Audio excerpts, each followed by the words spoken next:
This is Cyber Explorer, your trusted source for the latest in technology, finance, health, and modern lifestyle trends. We break down complex topics into clear, practical insights to help you stay informed, empowered, and ahead of the curve. Imagine scrolling online one day, and suddenly you see your face in a video you never made. You're speaking words you never said, doing things you never did. Sounds like science fiction? It's not. Deepfake technology is growing fast, and while it has creative uses, it also comes with serious risks. The truth is, your photos, yes, even the ones you casually upload, can be used without your knowledge. But here's the empowering part: you can spot the signs. You can protect yourself.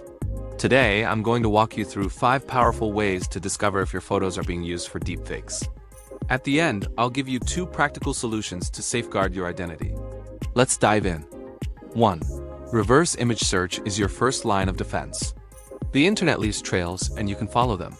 Use tools like reverse image search engines to upload your photo and see where it appears online.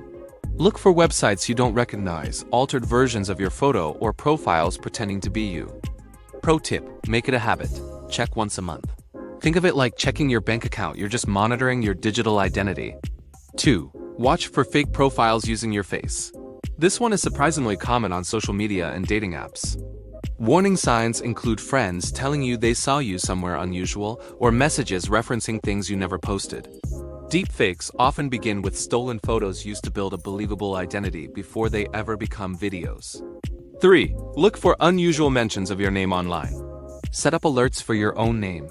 Check forums, Reddit threads, and smaller websites. Catching deepfake content early is key. 4. Pay attention to subtle changes. Deepfakes are getting better, but they're not perfect. Look for unnatural facial movements, slight mismatches in lighting, or blurry edges around the face. Your brain knows your face better than any algorithm. If something feels wrong, it probably is. 5. Listen to your network. Your friends and family might see a deepfake before you do. Now let's talk about what you can do. Solution 1. Limit and control your online photo exposure. Set your social media accounts to private and avoid uploading high-resolution close-up images publicly. Solution 2. Use digital protection tools. There are services that monitor where your images appear and detect manipulation. If you find a deepfake, report it to the platform immediately and request removal. Speed matters. This isn't just about deepfakes. It's about identity and trust. Seeing is no longer believing. By staying aware, you protect your story. Stay smart, stay safe, and stay in control.